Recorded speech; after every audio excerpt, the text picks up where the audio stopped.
Hello दोस्तों, कैसे हैं आप सब। Welcome to preparation academy. तो फ्रेंड्स, मैं हूँ रागिनी मिश्रा और आपका आपके ही चैनल प्रिपरेशन एकेडमी में बहुत बहुत स्वागत है। तो फ्रेंड्स, आज हम लोग आ गए हैं एक नए वीडियो के साथ में, जिसमें हम लोग सीडीपी के बहुत ही इंपॉर्टेंट जो क्वेश्चन है 30 वो प्रीवियस ईयर के ही क्वेश्चन हैं, जिनको हम लोग आज हल करने वाले हैं। मैं आशा करती हूँ कि ये जो क्वेश्चन हैं वो आपको आपके आने वाले एग्जाम्स में, जो कि 9 जनवरी से स्टार्ट हैं और 7 फरवरी तक होने वाले हैं, तो उनमें बहुत ज़्यादा हेल्प करने वाले हैं। तो फ्रेंड्स, वीडियो को स्किप मत कीजिएगा और पूरा वीडियो ध्यान से देखिएगा। अगर आपको कोई क्वेश्चन में डाउट लगे तो प्लीज़ कमेंट कीजिएगा। आपके डाउट को क्लियर करने का पूरा प्रयास करेंगे हम। तो फ्रेंड्स, अगर आपको ये वीडियो अच्छी लगे तो प्लीज़ एक लाइक कर दीजिएगा, अपने फ्रेंड्स के साथ में अपने फ्रेंड्स के साथ में शेयर कर दीजिएगा चैनल को, और चैनल को सब्सक्राइब भी कर लीजिएगा। तो फ्रेंड्स, आइए आज का वीडियो हम लोग शुरू करते हैं। आज के जो 30 क्वेश्चन हैं ये बहुत ही ज़्यादा इंपॉर्टेंट होने वाले हैं आपके आने वाले एग्जाम्स में। तो चलिए शुरू करते हैं आज का वीडियो। तो फ्रेंड्स, हम लोग अपना पहला क्वेश्चन लेंगे। पहला क्वेश्चन है अभिकथन और ये कारण वाला जो होता है प्रश्न, उस तरीका का क्वेश्चन है ये। तो हमको स्टेटमेंट दे रखा है, बच्चों के शारीरिक विकास में विलंब को पूर्णतया उनकी आनुवंशिक व्यवस्था के लिए उत्तरदायी ठहराया जा सकता है। तो इनका कहने का मतलब है कि जो बच्चों का शारीरिक विकास होता है उसमें जो विलंब होता है उसके लिए जो आनुवांशिक जो फैक्टर होता है वो जिम्मेदार होता है। यानी कि जो बच्चे के माता पिता से जो उसको लक्षण मिले हैं वही मेन जिम्मेदार हैं बच्चों के शारीरिक विकास में। अगर कोई देरी हो रही है तो ये तो गलत हो जाएगा, क्योंकि जो भी बच्चे का विकास होता है यानी कि जो डेवलपमेंट होता है वो क्या होता है, नेचर इनटू नर्चर, यानी कि हेरिडिटी इनटू इन्वायरमेंट होता है। यानी दोनों की जो भूमिका होती है महत्वपूर्ण होती है, दोनों की महत्वपूर्ण होती है। उसमें तो सिर्फ एक ही फैक्टर दे रखा है, ओनली आनुवंशिक व्यवस्था, तो ये हमारा गलत हो जाएगा। यानी स्टेटमेंट जो है हमारा वो रॉन्ग दे रखा है। और हमारा जो अजर्सन दे रखा है यानी कारण, बच्चों के शारीरिक विकास के लिए पूर्ण रूप से वंशानुगत कारक उत्तरदायी होते हैं, तो वही चीज़ यहाँ पे दे रखी है। वही जो हमारा कारण है वो भी यही दे रखा है, तो कारण भी गलत हो जाएगा। तो इसमें जो हमारा देखेंगे ए और आर दोनों ही गलत हैं, तो हमको चूज़ करना पड़ेगा कि ए और आर जो कहीं पे दे रखा है वही दोनों ही गलत ऑप्शन होंगे। तो देखेंगे कहाँ पे दे रखा है। ऑप्शन ए में दे रखा है ए आर दोनों सत्य हैं, तो ये नहीं होगा हमारा। बी दे रखा है ए आर दोनों सत्य हैं, आर ए की व्याख्या नहीं करता, तो ये भी नहीं होगा। ए सत्य है, आर गलत है, ये भी नहीं। ए और आर दोनों सत्य, तो ऑप्शन जो डी हमारा है वही राइट हो जाएगा कि ए और आर दोनों ही असत्य हैं। दोनों सिर्फ एक फैक्टर की बात कर रहे हैं, ओनली हेरिडिटी की बात ये भी कर रहा है, ओनली हेरिडिटी की बात ये भी कर रहा है। और चूंकि डेवलपमेंट में हेरिडिटी और इन्वायरमेंट दोनों का सेम रोल होता है, तो इसीलिए जो हमारा हेरिडिटी दे रखा है, इसलिए हमारा दोनों जो ऑप्शन ए और जो आर है अभिकथन और कारण दोनों ही रॉन्ग हो जाएंगे। ठीक है फ्रेंड्स, तो हम लोग अगला क्वेश्चन ले लेंगे। निम्नलिखित में से कौन उत्कृष्ट पेशी कौशल के उपयोग का उदाहरण है। तो पेशी कौशल का जो यूज़ है बच्चा कैसे कर रहा है उसका उदाहरण पूछ रहा है। यानी कि जैसे कि दो पेशी कौशल होते हैं, आपको पता होगा, एक हमारा ग्रॉस मोटर स्किल होता है, एक फाइन मोटर स्किल होता है। जो ग्रॉस होता है उसमें क्या करता है कि जो बच्चा होता है वो अपने जो बड़े बड़े अंग होते हैं उनको चलाना सीखता है। जैसे कि बच्चा दौड़ रहा है तो वो ग्रॉस मोटर में आएगा, चल रहा है तो भी ग्रॉस मोटर में आएगा, कूद रहा है तो भी ग्रॉस मोटर में आएगा। क्योंकि दौड़ने में क्या है, बच्चे का जो पूरा पैर है पूरा पैर यूज़ हो रहा है, चलने में भी बच्चे का पूरा पैर यूज हो रहा है, कूदने में भी बच्चे का पूरा पैर यूज हो रहा है। अब अगर कहीं पे बच्चे की पैर की उंगलियां वर्क कर रही हैं, कहीं पे बच्चे के हाथ की उंगलियां वर्क कर रही हैं, यानी कि जहाँ पे बच्चे के छोटे छोटे जो पार्ट्स हैं शरीर के वो वर्क कर रहे हैं, तो वो हमारा फाइन मोटर स्किल्स में आता है। तो यहाँ पे 3 ऑप्शन तो ग्रॉस मोटर के दे रखे हैं, एक ही बचा हमारे पास जो कि हमारा फाइन मोटर स्किल का दे रखे हैं, यानी कि घिसट कर चलना। अब इसमें बच्चा क्या कर रहा है, अपने जो फाइन मोटर स्किल्स हैं उनका यूज़ कर रहा है, यानी कि बच्चा जो घिसट के चल रहा है उसमें उसका जो उत्कृष्ट पेशी कौशल है उसका उपयोग हो रहा है। तो ऑप्शन जो सी हमारा हो जाएगा वही हमारा राइट हो जाएगा। तो नेक्स्ट क्वेश्चन ले लेंगे हम लोग। थर्ड क्वेश्चन है ये हमारा, कौन सा बच्चा मध्य बाल्यावस्था की अवस्था में होगा। इसमें से 4 ऑप्शन दे रखे हैं, यानी कि जो बालक है उसकी अगर मध्य बाल्यावस्था की अवस्था है तो उसमें कौन से गुण जो हैं वो पाए जाएंगे, ऐसा पूछ रहे हैं क्वेश्चन में। तो हम लोग ऑप्शन ए देखेंगे। ए में क्या दे रखा है, ऐसा बच्चा जो विश्वास के खेल में शामिल होने के दौरान सामाजिक भूमिकाओं की नकल करना शुरू कर देता है। तो ये हो सकता है क्योंकि बच्चा सामाजिक भूमिकाओं की नकल कर रहा है, यानी कि बच्चा जो है वो हमारा कॉन्क्रीट के पहले की स्टेज में है, यानी कि अभी वो प्री ऑपरेशनल स्टेज में है, तो ये हो सकता है। और आपको पता ही है प्री ऑपरेशनल स्टेज कितने एज तक होती है, तो 2 से 6 वर्ष की अवस्था तक होती है। तो ये हमारा जाएगा हमारा ये प्री चाइल्डहुड के एज में। तो अब हम लोग दूसरा देख लेंगे, ऐसा बच्चा जिसने नियमों के अर्थ की समझ विकसित कर ली है और कर सकता है। तो ये जो ऑप्शन बी दे रखा है हमारा, ये ऑप्शन ए से बेटर है, तो ये हो सकता है। ठीक है, आगे भी देख लेंगे, ऐसा बच्चा ऐसा बच्चा जो संभावित कारणों की परिकल्पना कर सकता है, तो ये तो हमारा किस में चला जाएगा, परिकल्पना करेगा संभावित कारणों की और तदनुसार जटिल प्रयोगों को तैयार कर सकता है। अगर जटिल प्रयोग तैयार कर रहा है तो वो हमारा किस में जाएगा, फॉर्मल ऑपरेशन में जाएगा। तो हमारा जो सी होगा वैसे तो, पर ये हमारा इस क्वेश्चन के लिए सी जो हमारा होगा वो नहीं हो पाएगा, क्योंकि सी जो है वो फॉर्मल ऑपरेशन की बात कर रहा है और जो हमारा क्वेश्चन है वो मध्य बाल्यावस्था की बात कर रहा है, यानी कि वो हमारा कॉन्क्रीट की बात कर रहा है। डी ऑप्शन दे रखा है, ऐसा बच्चा जो अभी उत्कृष्ट पेशी कौशल दिखाना शुरू करता है, जैसे कि एक पेंसिल पकड़ना, अन्य वस्तुओं को पकड़ना, ये तो हमारा प्री ऑपरेशनल में जा रहा है, तो ये भी नहीं होगा। तो इसमें जो हमारा बी ऑप्शन है वही सबसे ज़्यादा सही है, क्योंकि जो बी ऑप्शन है वो मध्य बाल्यावस्था की बात कर रहा है, कॉन्क्रीट ऑपरेशनल की बात कर रहा है कि ऐसा बच्चा जिसने नियमों के अर्थ की समझ विकसित कर ली है और वो कर सकता है, कुछ चीज़ों को कर सकता है, अपनी जो चिंतन की प्रक्रिया है वो वहाँ से शुरू कर रहा है। ठीक है, तो हमारा जो बी ऑप्शन होगा वो मध्य बाल्यावस्था की अवस्था के लिए बिल्कुल सही हो जाएगा। तो अगला क्वेश्चन हम लोग ले लेंगे, क्वेश्चन नंबर 4 है ये हमारा। फ्रेंड्स, अगर आपको ये वीडियो अच्छा लगे तो प्लीज़ एक लाइक कर दीजिएगा, चैनल को सब्सक्राइब कर लीजिएगा। तो फ्रेंड्स, अगला क्वेश्चन ले लेंगे हम लोग। फिल्मों एवं विज्ञापनों से व्यवहार के लिंग उपयुक्त तरीकों के बारे में बहुत सारे संकेत मिलते हैं। यह समाजीकरण के एक घटक के रूप में डैश की एक भूमिका पर प्रकाश डालता है। यानी कि जो हमारा मीडिया है, टीवी है, फिल्में हैं, जो विज्ञापन आ रहे हैं टीवी में, फिल्मों पर, तो वो जो विज्ञापन है वो बच्चे के समाजीकरण में कैसी भूमिका को दिखाते हैं या कैसी भूमिका निभाते हैं बच्चों के समाजीकरण की प्रक्रिया में।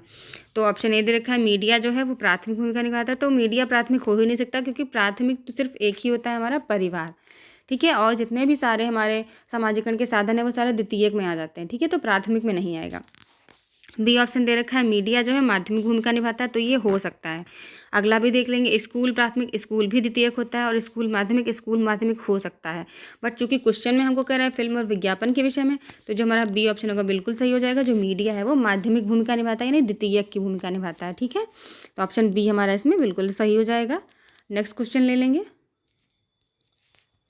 पूर्व संक्रियात्मक अवधि में आने वाली संज्ञानात्मक क्षमता कौन सी है। यानी कि प्री ऑपरेशनल स्टेज में बच्चों के अंदर कौन सी क्षमता आती है, चीज़ों को अमूर्त करने की क्षमता, तो अमूर्त वाली तो आएगी फॉर्मल ऑपरेशन स्टेज में। लक्ष्य निर्देशित व्यवहार की क्षमता, ये हो सकता है। सी ऑप्शन है, दूसरे का दृष्टिकोण लेने की क्षमता, ये भी चलो हो सकता है। और डी ऑप्शन परिकल्पनात्मक निगमनिक चिंतन, तो ये भी हमारा फॉर्मल में जाएगा। यानी कि बी और सी में से देखना है आपको कि जो प्री ऑपरेशन स्टेज है उसमें कौन सी अवस्था आएगी। तो जो प्री ऑपरेशनल स्टेज होती है, यानी कि बच्चा जो होगा वो 2 से 6 वर्ष की अवस्था में होगा। तो 2 से 6 वर्ष की अवस्था में जो बच्चे का व्यवहार होता है वो सेंट्राइजेशन में होता है, यानी कि सीरिएशन होता है, वो अपलटावली गुण उसके अंदर नहीं आ पाता है। तो उसके अंदर जो उसकी सोच होती है वो एक सेंटर में, एक फोकस, एक ही जगह पे फोकस रहती है, एक ही जगह पे सेंटर्ड हो जाती है। तो उसमें जो बच्चे का व्यवहार होता है वो लक्ष्य निर्देशित व्यवहार हो जाता है। तो बी जो ऑप्शन है हमारा बिल्कुल सही हो जाएगा कि जो बच्चे का व्यवहार होगा प्री ऑपरेशनल स्टेज में वो लक्ष्य निर्देशित व्यवहार होगा, यानी एक ही पॉइंट पे फोकस करके वो अपना जो बिहेवियर है वो करेगा। तो ठीक है फ्रेंड्स, अगर नहीं समझ आ रहा होगा तो फ्रेंड एक बार आप कमेंट करके पूछ लीजिएगा। तो फ्रेंड्स, हम लोग अगला क्वेश्चन ले लेंगे। तो हमारा ये क्वेश्चन नंबर 6 है। प्याजे के अनुसार एक शिक्षक का डैश और डैश होना अत्यंत आवश्यक है। यानी कि शिक्षक का जो बिहेवियर है वो कैसा होना चाहिए, परिवर्तनशील और नम्य होना चाहिए। ठीक है, बिल्कुल पॉजिटिव दोनों वर्ड दे रखे हैं, तो ये हो सकता है। बी ऑप्शन दे रखे हैं, संरचित और कठोर, कठोर नेगेटिव वर्ड होता है, तो ये गलत हो जाएगा। सहानुभूतिपूर्ण और पारदर्शी, सहानुभूतिपूर्ण तो ठीक है, पर पारदर्शी हो सकता है, देख लेंगे। और डी ऑप्शन है हमारा यांत्रिक व्यवहारवादी, तो शिक्षक को यांत्रिक और व्यवहारवादी नहीं होना चाहिए, यांत्रिक तो बिल्कुल नेगेटिव वर्ड होता है। तो बी ऑप्शन और ए ऑप्शन और सी ऑप्शन में से हमको चूज़ करना है कौन सा ऑप्शन यहाँ पे बिल्कुल परफेक्ट बैठेगा। तो फिर से क्वेश्चन लेंगे, प्याजे के अनुसार एक शिक्षक का व्यवहार, शिक्षक का परिवर्तनशील और नम्य होना अत्यंत आवश्यक है, शिक्षक का सहानुभूतिपूर्ण और पारदर्शी होना। तो ऑप्शन जो सी हमारा होगा वो ज़्यादा बेटर लग रहा है कि शिक्षक जो होगा वो सहानुभूतिपूर्ण होगा और पारदर्शी होगा। यानी कि जो भी वो आकलन कर रहा है, जो भी इवोल्यूशन कर रहा है, जो भी असेसमेंट कर रहा है, उसमें शिक्षक को पारदर्शी होना चाहिए बच्चे के लिए। प्रत्येक बच्चा उसके लिए इक्वल होना चाहिए, कोई भी बड़ा, कोई भी छोटा, या कोई भी ज़्यादा बुद्धिमान, कोई भी कम बुद्धिमान नहीं होना चाहिए। तो अगला क्वेश्चन ले लिया है हमने फ्रेंड्स।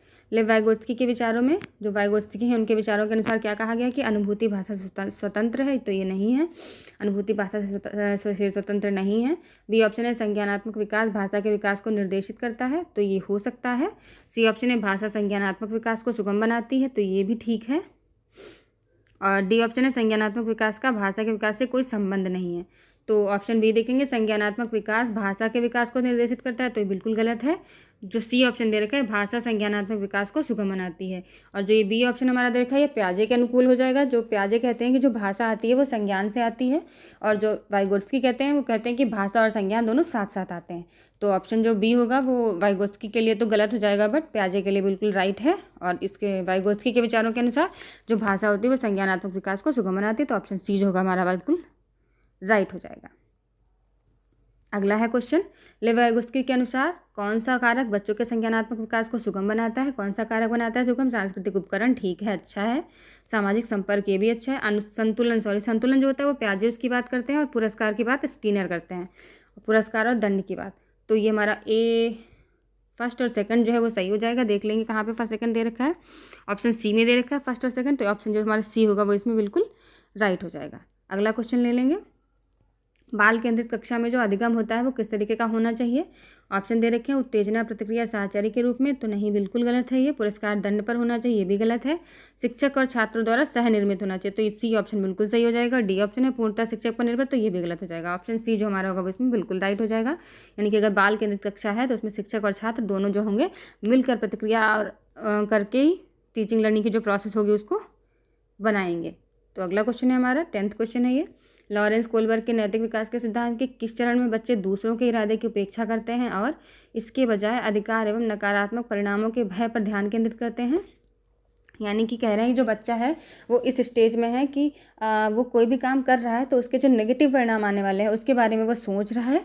देखिए क्वेश्चन में लिखा हुआ है नकारात्मक परिणामों के बारे में भय पर ध्यान केंद्रित करता है, यानी कि बच्चा जो है वो उसके नेगेटिव परिणाम के बारे में सोचता है, उसके बाद उस पर ध्यान केंद्रित करके उसके अनुसार काम करता है।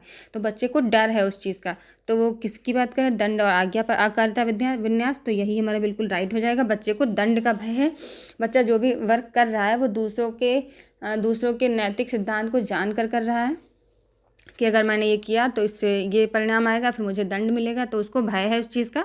तो ऑप्शन जो ए हमारा होगा बिल्कुल सही हो जाएगा। दंड और आज्ञाकारिता विन्यास जो हमारा आता है प्री कन्वेंशनल लेवल में। ठीक है फ्रेंड्स, तो अगला क्वेश्चन ये हमारा है, किसी के विचार को व्यक्त करने के लिए धारा प्रवाह और नम्य रूप से भाषा का उपयोग करने की क्षमता हार्वर्ड गार्डनर के सिद्धांत में किस बुद्धि की विशेषता है? तो देखिए फ्रेंड्स पूरा लिखा हुआ है धारा प्रवाह और नम्य रूप से भाषा का उपयोग करने की क्षमता है, तो वो भाषाई बुद्धिमत्ता का उदाहरण है। इसमें तो कुछ सोचना ही नहीं है। तो अगला क्वेश्चन ले लेंगे, निम्नलिखित में से कौन सी कक्षा में व्यक्तिगत भिन्नताओं को पूरा करने के लिए एक प्रभावी रणनीति नहीं है? देखिए फ्रेंड्स नेगेटिव दिया है तो हमको नेगेटिव ही ढूंढना पड़ेगा, यानी कि नेगेटिव का भाई नेगेटिव होगा, वही हमारा सही ऑप्शन होगा इसमें। तो ऑप्शन ए दे रखा है, किसी के मौखिक और गैर मौखिक संचार का प्रतिबिंब बनाना, तो ये तो हमारा पॉजिटिव है। मतभेदों को पहचानना, उनका सम्मान करना, ये भी पॉजिटिव है। विविध शैक्षणिक रणनीतियों का प्रयोग करना, ये भी पॉजिटिव है। और डी ऑप्शन है, छात्रों में कमियों को पहचानना, उन्हें ठीक करना, तो छात्रों की कमियों को पहचानेंगे नहीं, यही हमारा गलत हो जाएगा। तो यही हमारा ऑप्शन जो डी होगा वही हमारा नेगेटिव है, और नेगेटिव हमारा पूछ रहा है, तो नेगेटिव का नेगेटिव जो होगा वो सही हो जाएगा। ऑप्शन डी हमारा इसमें बिल्कुल राइट हो जाएगा। अगला ले लेंगे क्वेश्चन हम लोग, उपहार के रूप में एक गुड़िया मिलने पर 4 वर्षीय राहुल ने कहा मैं इसका क्या करूँगा, लड़के गुड़िया से नहीं खेलते। तो यह क्या दर्शा रहा है? तो आपको बताना है कि ये जो राहुल बोला है कि लड़के गुड़िया से नहीं खेलते हैं, तो ये किस चीज़ को प्रदर्शित कर रहा है? लिंग प्रासंगिकता को बिल्कुल नहीं, लिंग भेदभाव को नहीं, लिंग रूढ़िबद्धता को। तो ये हमारा सी ऑप्शन बिल्कुल सही हो जाएगा। यानी कि बच्चे के समाज में, बच्चे के इन्वायरमेंट में ये चीज़ पहले से फैली हुई है कि लड़के जो हैं वो गुड़िया से नहीं खेलते हैं, गुड़िया से लड़कियाँ खेलती हैं। तो ये जो रूढ़िबद्धता उसके एनवायरनमेंट में चली आ रही है, तो वो उसी रूढ़िबद्धता की बात कर रहा है, यानी कि वो लिंग रूढ़िबद्धता की यानी जेंडर स्टीरियोटाइप की बात कर रहा है। तो ऑप्शन जो सी होगा वो इसमें बिल्कुल सही हो जाएगा। अगला ले लेंगे हम लोग, एक शिक्षक को अधिगम के आकलन के बजाय अधिगम के लिए आकलन सुनिश्चित करने हेतु क्या करना चाहिए? ऑप्शन दे रखे हैं, केवल शिक्षार्थियों की संज्ञानात्मक क्षमताओं पर ध्यान केंद्रित करना चाहिए, तो केवल वर्ड ही नेगेटिव होता है, तो ये तो हमारा गलत हो जाएगा। शिक्षण अधिगम की दैनिक प्रक्रिया में मूल्यांकन को शामिल करना चाहिए, तो बिल्कुल सही हो जाएगा। ये हमारा जो फॉर्मेटिव असेसमेंट होता है वो यही कहता है बच्चे को टीचिंग लर्निंग प्रोसेस के दौरान ही असेसमेंट करते रहिए, तो ऑप्शन बी हमारा बिल्कुल राइट है। सी ऑप्शन देख लेंगे, प्रत्यक्ष निर्देश विधि द्वारा शिक्षण को महत्व देना चाहिए, तो बिल्कुल गलत है। प्रतिस्पर्धा को बढ़ावा देने के लिए बच्चों के बीच तुलना करनी, तुलना बिल्कुल नहीं करेंगे बच्चों में, तो इसमें हमारा ऑप्शन जो बी होगा बिल्कुल राइट हो जाएगा। ऑप्शन बी हमारा बिल्कुल सही हो जाएगा। फॉर्मेटिव असेसमेंट क्या कहता है कि बच्चों का टीचिंग लर्निंग प्रक्रिया के दौरान ही दैनिक मूल्यांकन किया जाना चाहिए। ये हमारा 15वां क्वेश्चन है, निम्न प्रकार के प्रश्न पूछकर बच्चों में आलोचनात्मक चिंतन को बढ़ावा दिया जा सकता है। कि ये 4 क्वेश्चन दे रखे हैं हम लोग को, बताना है कि कौन सा क्वेश्चन ऐसा है जो बच्चों में हाइपोथेटिकल जो थिंकिंग है, आलोचनात्मक थिंकिंग है, उसको बढ़ावा देगा। तो ऑप्शन ए दे रखा है, वन अधिकार अधिनियम किस वर्ष पारित हुआ? तो ये तो सिंपल क्वेश्चन है, अभिसारी सोच है इसमें, बच्चे को बस सन बताना है कि इस सन में वन अधिकार अधिनियम पारित हुआ, तो ये नहीं होगा हमारा। बी ऑप्शन दे रखा है, त्रिभुज के तीनों कड़ों का योग, तो बच्चा आराम से बता देगा। सी ऑप्शन है, पृथ्वी के वायुमंडल की विभिन्न परतों के नाम, तो ये भी बच्चा आराम से बता देगा। 5 वायुमंडल की परतें होती हैं, त्रिभुज के 180 डिग्री होता है कोण। तो अगला क्वेश्चन है, डी ऑप्शन है हमारा, यह सिद्ध करने के लिए कि एक प्रयोग को रूपरेखा तैयार कीजिए कि अंकुरण के लिए बीजों की वायु की आवश्यकता होती है। तो ये डी ऑप्शन बिल्कुल सही हो जाएगा। इसमें जो बच्चा होगा वो अपने जो माइंड है या जो ब्रेन स्टॉर्मिंग है उसका यूज़ करेगा और उसके अंकुरण की बीजों की वायु की आवश्यकता होगी कि नहीं होगी उसका उपयोग करके तब वो रूपरेखा तैयार करेगा। तो ऑप्शन जो डी होगा वो हमारा बिल्कुल राइट हो जाएगा। बच्चों में आलोचनात्मक जो चिंतन है उसको ये क्वेश्चन जो है वो बढ़ावा देगा। अगला ले लेंगे क्वेश्चन हम लोग, एक समावेशी व्यवस्था में डैश को डैश की आवश्यकताओं के अनुसार उचित आवास बनाता है। यानी कि जो समावेशी कक्षा होगी उसमें क्या करेंगे, अभिभावक को स्कूल के अनुसार चेंज करेंगे? बिल्कुल नहीं, स्कूल को छात्र के अनुसार चेंज करेंगे। ऑप्शन बी जो होगा वही राइट हो जाएगा। यानी कि अगर समावेशी कक्षा है तो बच्चों की आवश्यकताओं के अनुसार स्कूल को हम परिवर्तित करेंगे, चेंजेस लाएंगे। यानी कि स्कूल को छात्र की आवश्यकताओं के अनुसार हम उचित आवास बनाएंगे। ऑप्शन जो बी होगा बिल्कुल राइट हो जाएगा। अगला क्वेश्चन ले लेंगे, डैश वाले छात्रों को पाठ पढ़ने, लंबे गद्यांशों को समझने में लगातार चुनौतियों का सामना करना पड़ता है। यानी कोई बच्चा है जिसको कोई अधिगम अक्षमता है तो उसको लंबे गद्यांशों को पढ़ने समझने में और पाठ पढ़ने में दिक्कतें आ रही हैं, तो वो जो अधिगम अक्षमता है वो कौन सी होगी?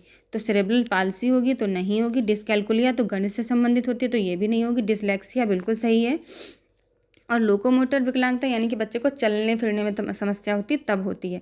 तो ऑप्शन सी इसमें बिल्कुल सही हो जाएगा। बच्चे को पढ़ने और लिखने में समस्या हो रही है यानी कि बच्चे को डिसलेक्सिया है। तो अगला क्वेश्चन ले लेंगे, हमारा 18वां क्वेश्चन है ये, सुविधाहीन और वंचित समूहों के शिक्षार्थियों को संबोधित करने के लिए एक शिक्षक को होना चाहिए। अगर कोई बच्चा सुविधाहीन समूह से आया है, वंचित वर्ग से आया है, तो उसके लिए शिक्षक को क्या करना चाहिए? सभी छात्रों में अपनेपन की भावना को बढ़ावा देना चाहिए। बिल्कुल पॉजिटिव है, बिल्कुल सही हो सकता है। बी ऑप्शन है, छात्रों की कमजोरी को सबके सामने उजागर करना चाहिए। तो बिल्कुल नहीं, छात्रों की कमजोरी को उजागर नहीं करेंगे। अगर उजागर कर दिया तो बच्चों में हीन भावना आ जाएगी, तो ये तो बिल्कुल गलत हो जाएगा। तीसरा, इन छात्रों को अलग सेक्शन में बैठाना चाहिए। तो ये भी गलत हो जाएगा। बच्चों को एक समावेशी कक्षा में रखेंगे, अलग सेक्शन में नहीं बिठाएंगे। और सभी छात्रों के लिए मानकीकृत पाठ्यक्रम, तो मानकीकृत पाठ्यक्रम ही नेगेटिव होता है, तो ये भी गलत हो जाएगा। तो ऑप्शन ए हमारा बिल्कुल राइट हो जाएगा। सभी छात्रों में अपनेपन की भावना को बढ़ावा देना चाहिए एक टीचर को। अगला क्वेश्चन है, विविध आवश्यकता वाले शिक्षार्थियों वाली कक्षा में शिक्षक को डैश के लिए विकल्प प्रदान नहीं करना चाहिए। तो टीचर को कौन सी चीज़ के लिए विकल्प प्रदान नहीं करना चाहिए बच्चों को? विषय वस्तु की प्रस्तुति के लिए। तो बिल्कुल अच्छा ऑप्शन है। इसको अगर विषय वस्तु की प्रस्तुति के लिए बच्चों को मौके देंगे तो बच्चे अपनी राय देंगे कि ऐसा ऐसा कंटेंट होना चाहिए, हमें ऐसी ऐसी जानकारी मिलनी चाहिए, तो ये तो पॉजिटिव है, तो ये नहीं होगा। संचार अभिव्यक्ति का भी बच्चों को बिल्कुल मौका देना चाहिए। बच्चों को जितना ज़्यादा हम मौके देंगे संचार करने के, अभिव्यक्ति करने के, बच्चे अपने जो विचार है साझा कर पाएंगे, तो ये भी नहीं होगा। ये हमारा पॉजिटिव है। देखिए, हमको नेगेटिव पूछ रहा है, नेगेटिव नहीं प्रदान करना चाहिए पूछ रहा है, तो ये हमारा संचार व्यक्ति के मौके देंगे बच्चे को।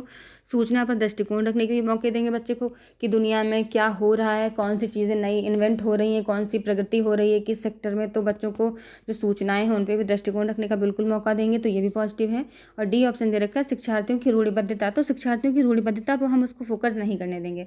तो ऑप्शन जो डी हमारा है यही हमारा गलत हो जाएगा, क्योंकि यही हमसे पूछ रहा है। गलत का भाई गलत पूछ रहा है, तो कह रहे हैं कौन सी चीज़ के लिए शिक्षक को बच्चों के लिए जो है वो नहीं उनको विकल्प प्रदान करना चाहिए। तो शिक्षार्थियों की रूढ़िबद्धता को विकल्प नहीं प्रदान करना चाहिए कि जो लड़कियां हैं वो गृह विज्ञान ही पढ़ेंगी, मैथ्स में लड़कियां कमज़ोर होंगी, मैथ्स में लड़के ही आगे आएंगे, या स्पोर्ट्स में लड़के ही जाएंगे, लड़कियां नहीं जाएंगे। तो जो शिक्षार्थियों की जो रूढ़िबद्धता बनी हुई है उनकी इन्वायरमेंट से, उनको शिक्षक को जो है वो बढ़ावा नहीं देना चाहिए। ठीक है फ्रेंड्स, तो इस क्वेश्चन का यही हमारा जो ऑप्शन डी है वो बिल्कुल राइट हो जाएगा। और अगला हमारा 20 नंबर का क्वेश्चन है ये, निम्नलिखित में से किसी विकलांग छात्रों की शिक्षा के संदर्भ में राष्ट्रीय शिक्षा नीति 2020 द्वारा बढ़ावा नहीं दिया जाता। यानी कि अगर कोई विकलांग छात्र है तो उसकी शिक्षा के लिए जो NEP 2020 आई है उसमें बढ़ावा नहीं दिया गया है। तो उपयुक्त बुनियादी संरचना तो बिल्कुल बढ़ावा दिया गया है कि अगर कोई विकलांग बच्चा है तो उसके लिए उपयुक्त बुनियादी संरचना होनी चाहिए। यानी कि बच्चे को अगर पैर में दिक्कत है, वो चलने में थोड़ी असुविधा है उसको, तो अगर लाइब्रेरी हम नीचे वाले पोर्शन में बनाएंगे तो बच्चे को चलने में समस्या कम होगी। अगर बाई चांस हमने ऊपर बना दिया 2nd फ्लोर पे, 3rd फ्लोर पे, तो बच्चे को नीचे से ऊपर जाने में दिक्कतें आएंगी। तो उसकी सुविधा के लिए उपयुक्त बुनियादी संरचना बनाई जानी चाहिए, जो बिल्डिंग होती है उसकी। बिल्कुल सही है, ये हमारा ऑप्शन है। बी ऑप्शन है, एक छात्र के लिए एक शिक्षक और एक प्रशिक्षक होना चाहिए, तो बिल्कुल भी सही है, ये भी हमारा। एक छात्र के लिए एक निजी शिक्षक होना चाहिए जो उसको हर चीज़ में ट्रेंड करे या उसकी कमियों को उसकी कमियों को पहचाने, उसके अनुसार उसको डायग्नोस करके उसकी रेमेडियल टीचिंग कर पाए। तो ये भी बी ऑप्शन भी हमारा बिल्कुल सही है। सी ऑप्शन दे रखा है अनिवार्य विशेष शिक्षा, तो किसी भी बच्चे को विशेष शिक्षा नहीं देंगे हम, यही हमारा सी ऑप्शन जो है वो गलत हो जाएगा। और डी ऑप्शन उपयुक्त तकनीकी हस्तक्षेप, तो ये भी सही है। यानी कि सी ऑप्शन करें अनिवार्य विशेष शिक्षा, अगर कोई बच्चा वंचित समूह से है या उसको विकलांगता है किसी तरीके की, तो उसको विशेष शिक्षा दी जाए। तो ये अगर किसी बच्चे को विशेष शिक्षा देंगे तो उस बच्चे को हीन भावना अनुभव होगी कि सबको अलग शिक्षा, हमको अलग शिक्षा। तो इसलिए अनिवार्य विशेष शिक्षा जो है यही हमारा नेगेटिव वर्ड है, और नेगेटिव का भाई नेगेटिव होता है, नेगेटिव ही हमसे पूछा जा रहा था। तो ऑप्शन जो सी होगा हमारा बिल्कुल राइट हो जाएगा।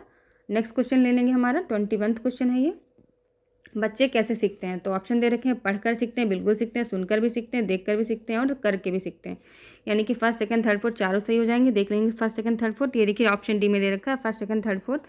बच्चे जो सीखते हैं वो पढ़कर, सुनकर, देखकर और करके सीखते हैं। तो ऑप्शन डी हमारा बिल्कुल राइट हो जाएगा। अगला क्वेश्चन ले लेंगे, ये हमारा देखिए स्टेटमेंट असर्जन वाला है क्वेश्चन। स्टेटमेंट दे रखा है छात्रों को अपने स्वयं के अधिगम पर कुछ नियंत्रण करने की अनुमति देना महत्वपूर्ण है, बिल्कुल सही है। छात्रों को अपने स्वयं के अधिगम पर नियंत्रण रखने की अनुमति देनी चाहिए शिक्षक को, तो बिल्कुल सही है। इसका दर्शन दे रखा है कारण अपने अधिगम पर नियंत्रण रखने से छात्रों को यह निर्णय लेने में सहायता मिलती है कि क्या सीखना है और कैसे सीखना है। तो ये भी बिल्कुल सही है, और ये हमारे इसका जो है वो रिलेशन भी फाइंड कर रहा है। तो ऑप्शन जो ए हमारा हो जाएगा, ए और आर बिल्कुल दोनों सही हैं, और आर ए की सही व्याख्या भी कर रहा है। तो ऑप्शन ए ही हमारा इसमें राइट हो जाएगा।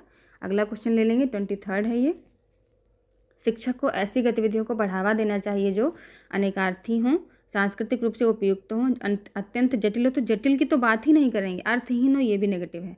अनेकार्थी हो सकता है बट अनेकार्थी से ज़्यादा बेटर हमारा दे रखा है सांस्कृतिक रूप से उपयुक्त हो। तो ऑप्शन जो बी हमारा है बिल्कुल प्रिफर्ड हो जाएगा। शिक्षक को ऐसी गतिविधियों को बढ़ावा देना चाहिए जो सांस्कृतिक रूप से उपयुक्त हों। तो फ्रेंड्स अगला ले लेंगे क्वेश्चन हम लोग 24 है ये, एक शिक्षक को ऐसी गतिविधियों को तैयार करना चाहिए जो डैश को प्रोत्साहित करें। किसको प्रोत्साहित करेंगे, निराशा को प्रोत्साहित करेंगे, तो बिल्कुल गलत। अभिसारी उत्तर, तो अभिसारी उत्तर तो ठीक है, लेकिन अपसारी जहाँ पे दे रखा है वहाँ पे अभिसारी बिल्कुल गलत हो जाएगा। तो अभिसारी जो चिंतन है उसी को प्रोत्साहित करेंगे, वही हमारे बच्चे में क्रिएटिविटी और सृजनात्मकता का विकास करेंगे। यानी कि एक शिक्षक को ऐसी गतिविधियों को तैयार करना चाहिए जो अपसारी चिंतन को प्रोत्साहित करें, बच्चे में हाइपोथेटिकल डिडक्टिव रीजनिंग को प्रोत्साहित करें, बच्चे को डूइंग लर्निंग बाई डूइंग करने का मौका दें। यानी कि बच्चा जो होगा वो अपनी ब्रेन स्टॉर्मिंग अपने माइंड से सोच के चीज़ों को कर पाए। तो अगला क्वेश्चन है 25वां क्वेश्चन है ये हमारा, समकालीन सिद्धांतकारों के अनुसार अधिगम प्राथमिक रूप से एक डैश गतिविधि है। अधिगम कैसी गतिविधि है, यांत्रिक गतिविधि है, तो बिल्कुल गलत हो जाएगा। व्यवहारवादी है, तो ये भी गलत हो जाएगा। निष्क्रिय भी नहीं है। सामाजिक गतिविधि, यानी अधिगम है वो एक सामाजिक गतिविधि है। ऑप्शन जो डी हमारा होगा वो बिल्कुल राइट हो जाएगा इसमें। अगला क्वेश्चन देखिए, फिर से आ गया स्टेटमेंट वाला। फ्रेंड्स आपको बता दें कि जो अभी 2 एग्ज़ाम हुए हैं 28 और 29 को, तो उसमें स्टेटमेंट और असर्शन वाले क्वेश्चन बहुत सारे पूछे गए हैं, और रिपीटेड मोड में तो बहुत सारे क्वेश्चंस आए हुए हैं। तो प्लीज़ आप ये जो प्रीवियस ईयर के क्वेश्चंस हैं उनको जरूर करके जाइएगा। ये जो आपके आने वाले एग्जाम्स हैं 9 जनवरी से और 7 फरवरी तक, तो उसमें बहुत ज़्यादा हेल्प करेंगे प्रीवियस ईयर, क्योंकि बहुत सारे क्वेश्चन जो है वो प्रीवियस ईयर से एज टू एज उठा के रख दिए गए हैं। तो प्लीज़ आप लोग जो प्रीवियस ईयर है उसको ज़रूर करके जाइएगा। तो हम लोग आते हैं अपने क्वेश्चन पे। हम लोग को स्टेटमेंट दे रखा है, एक शिक्षक को छात्रों के बीच समस्या समाधान रणनीतियों के विकास को सुगम बनाना चाहिए, तो बिल्कुल सही है। बच्चों के बीच में जो समस्या समाधान की रणनीतियाँ हैं उनको सुगम बनाना चाहिए, टीचर को हेल्प करनी चाहिए बच्चों की। और हमारा दर्शन दे रखा है, कारण समस्या समाधान की रणनीतियाँ अधिगम में सुधार करती हैं और आलोचनात्मक चिंतन को प्रोत्साहित करती हैं, तो ये भी बिल्कुल सही दे रखा है। यानी कि ऑप्शन अभिकथन ए सही है, आर उसका व्याख्या भी करता है। तो ऑप्शन ए दे रखा है, ए और आर दोनों सत्य हैं, आर ए की सही व्याख्या करता है। तो अगला क्वेश्चन ले लेंगे हम, छात्रों के बीच भ्रांतियों को आवश्यक है डैश करना। यानी कि छात्रों के बीच अगर भ्रांतियां हैं तो उनको टीचर को क्या करना चाहिए, उनको सृजित करना चाहिए। तो बच्चे के अंदर भ्रांतियां सृजित करना तो नहीं, बिल्कुल गलत हो जाएगा। भ्रांतियों को पहचानना चाहिए, ठीक है। अनदेखा करेंगे नहीं, अनदेखा नहीं करेंगे, और प्रोत्साहित भी नहीं करेंगे। तो ऑप्शन जो बी हमारा हो जाएगा बिल्कुल सही हो जाएगा। छात्रों के बीच जो भी भ्रांतियाँ हैं उनको टीचर्स को पहचानना चाहिए, और फिर उन भ्रांतियों का सही से उनको बच्चों को एक्सप्लेनेशन देना चाहिए कि आपके अंदर जो भ्रांति है उनको कैसे उनको दूर किया जा सके, ठीक है। तो ये हमारा ऑप्शन जो बी होगा हमारा बिल्कुल सही हो जाएगा कि भ्रांतियों को जो टीचर है उसको पहचानना चाहिए और उसका सही से उनको एक्सप्लेन करना चाहिए, जिससे कि बच्चों की जो भ्रांतियाँ हैं वो ख़त्म हो सकें। अगला क्वेश्चन है, छात्रों में भय जो होता है वो क्या करता है, अधिगम में सुधार करेगा। अगर बच्चा डर जाएगा तो उसका अधिगम में सुधार कैसे होगा, तो ऑप्शन जो ए है बिल्कुल गलत हो जाएगा। अगर छात्र डर जाएगा तो वो जितना उसको मालूम है उतना ही भी नहीं कर पाएगा, उसकी जो कैपेसिटी है जितना वो कर सकता है उससे भी वो नीचे रह जाएगा। तो अधिगम में सुधार करता है भय, तो बिल्कुल नहीं है। अधिगम के लिए हानिकारक है, बिल्कुल सही बात है। अगर छात्र डरा हुआ है तो वो पढ़ने में या लिखने में उसको दिक्कत आएगी तो अधिगम के लिए वो हानिकारक हो सकता है भय।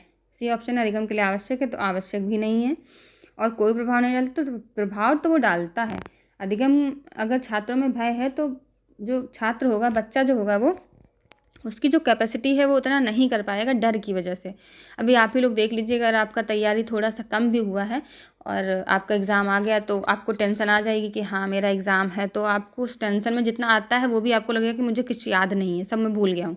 तो इसलिए जो भय होता है वो बच्चों में अधिगम की उनकी क्षमता के लिए या अधिगम में उनके प्रदर्शन के लिए जो है वो हानिकारक होता है। तो ऑप्शन जो बी हो जाएगा बिल्कुल राइट हो जाएगा। ये हमारा सेकंड लास्ट क्वेश्चन है फ्रेंड्स, 29 नंबर का। निम्नलिखित में से कौन छात्रों की निपुणता प्राप्त करने के लिए प्रेरित करने की संभावना है? तो छात्रों में निपुणता प्राप्त करने के लिए जो प्रेरित करने की संभावना है कौन सी है? सामर्थ्य के लिए प्रेरित करना। तो हाँ, सामर्थ्य के लिए प्रेरित करना ठीक है। प्रसिद्धि के लिए नहीं प्रेरित करेंगे बच्चों को, पैसे के लिए भी नहीं, शक्ति के लिए भी नहीं। तो ऑप्शन जो ए होगा वही बिल्कुल राइट हो जाएगा। बच्चों को उनकी सामर्थ्य के लिए प्रेरित करेंगे, यानी कि बच्चों की जो क्षमता है उसको बढ़ाने के लिए बच्चों को प्रेरित करेंगे कि अगर आप ऐसा करोगे तो आपकी ये चीज़ जो है वो इससे अच्छी हो जाएगी या इस बच्चे से आपकी क्षमता बेटर हो जाएगी। तो सामर्थ्य के लिए प्रेरित करना बिल्कुल पॉजिटिव आंसर हो जाएगा। तो ऑप्शन हमारा जो ए था प्रीवियस क्वेश्चन में, जो हमारा ऑप्शन ए है वही हमारा सही हो जाएगा। ठीक है फ्रेंड्स, तो अगला ये हम लास्ट क्वेश्चन ले लेंगे। 30 नंबर का ये क्वेश्चन है हमारा। शिक्षक डैश द्वारा सार्थक अधिगम की सुविधा प्रदान कर सकते हैं। तो जो शिक्षक है वो सार्थक अधिगम की सुविधा किस प्रकार प्रदान कर सकते हैं? छात्रों के बीच सहयोग को हतोत्साहित करके। तो हतोत्साहित करके तो कोई सुविधा ही नहीं प्रदान की जा सकती, तो गलत हो जाएगा। छात्रों के बीच सहयोग को प्रोत्साहित करके, तो बी ऑप्शन जो होगा बिल्कुल सही हो जाएगा। छात्रों के बीच अगर सहयोग होगा बच्चों में तो जो उनकी अधिगम की क्षमता है वो उसको प्रोत्साहित किया जा सकता है। तो ये 30 का हमारा बी ऑप्शन बिल्कुल राइट हो जाएगा। तो फ्रेंड्स, ये था हमारा आज का वीडियो जिसमें हमने CDP के 30 क्वेश्चन किए हैं जो आने वाले एग्ज़ाम्स में बहुत ही ज़्यादा हेल्पफुल होने वाले हैं आपके। तो फ्रेंड्स, अगर आपको ये वीडियो अच्छा लगा हो तो प्लीज़ लाइक कर दीजिएगा, चैनल को सब्सक्राइब कर लीजिएगा और वीडियो को अपने फ्रेंड्स के साथ में शेयर कर दीजिएगा। तो फ्रेंड्स, हम लोग मिलेंगे अगले वीडियो में एक नए सेशन के साथ में। तब तक के लिए आप लोग खुश रहिए और अपनी तैयारी करते रहिए। तो फ्रेंड्स, चलिए मिलते हैं हम लोग नेक्स्ट वीडियो में। तब तक के लिए धन्यवाद।